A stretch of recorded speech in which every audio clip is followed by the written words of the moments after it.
This is The Scoop for Friday. I'm Josh Holton with the WMNF News headlines. A bill that would force Florida utility companies to disclose their executives' pay passed its first committee this week. The Tampa Bay Times reports among the most powerful special interests in Florida, utility companies have been lobbying to kill Senate Bill 354, according to Republican Senator Don Gates. House records indicate that 4 Florida Power and Light lobbyists are registered to the bill. FPL has the largest utility in the U.S. and has 37 lobbyists in the state capitol, including a former DeSantis chief of staff. In February, Florida Power and Light asked for a nearly $9 billion increase to customers' base rates over the next 4 years, which some have called the largest rate hike request in American history.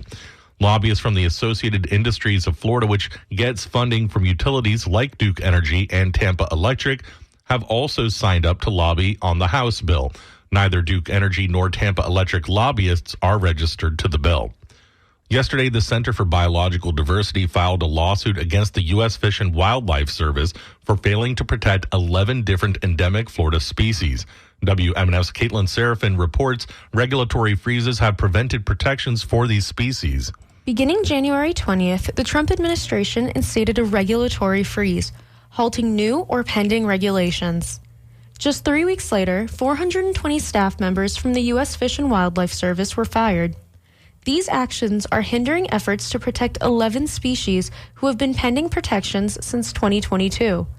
Elise Bennett, Florida and Caribbean Director at the Center for Biological Diversity, says this about the species. But to date, those protections have not been finalized for the reptiles, and protections for habitat have not been finalized for the plants.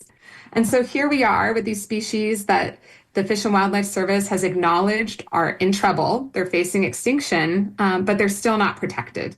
The lawsuit aims to set an aggressive timeline for federal agencies to finalize the protections.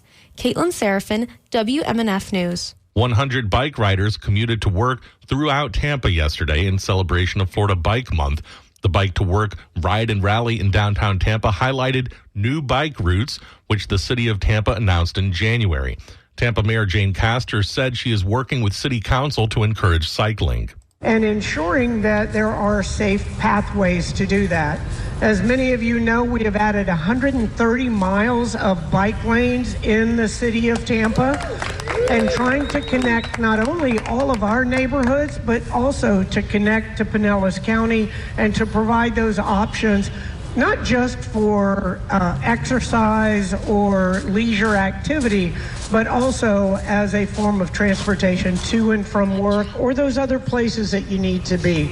And individuals aren't going to get out there on the streets if they don't see that as a safe way to transit back and forth. And so we do all that we can to ensure that the pathways are there.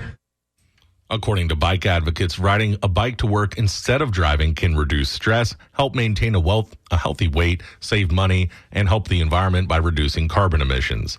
The EPA is challenging people to check their houses for water leaks. WMNF's Noah Vinsky reports on the effort to combat wasted water. About 1 trillion gallons of water are wasted in household leaks every year, and the Environmental Protection Agency is trying to curb that number. The EPA's annual Fix a Leak Week will be held from next Monday to Friday, which encourages people to check for leaky faucets and pipes around the house to save water. To promote kids participating in Fix a Leak Week, the Florida Governmental Utility Authority has introduced Detective Drippy, who teaches children the importance of saving water. The average household accounts for nearly 10,000 gallons wasted per year, enough to fill a backyard in-ground swimming pool. One of the biggest water wasters is the toilet, which the EPA says can waste more than 200 gallons of water a day if not working properly. To find major leaks, the EPA encourages families to check their monthly water usage during colder months like January and February. It says if a family of 4 exceeds 12,000 gallons monthly, it is a sign of a serious leak.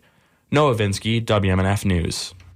Today will be much warmer than yesterday with highs in the mid-80s. Clear skies tonight with overnight lows in the lower 60s. Even warmer weather tomorrow with highs in the upper 80s, but it will cool back down Sunday with some rain. I'm Josh Holton with the WMNF News headlines. This is The Scoop, recorded at WMNF Tampa.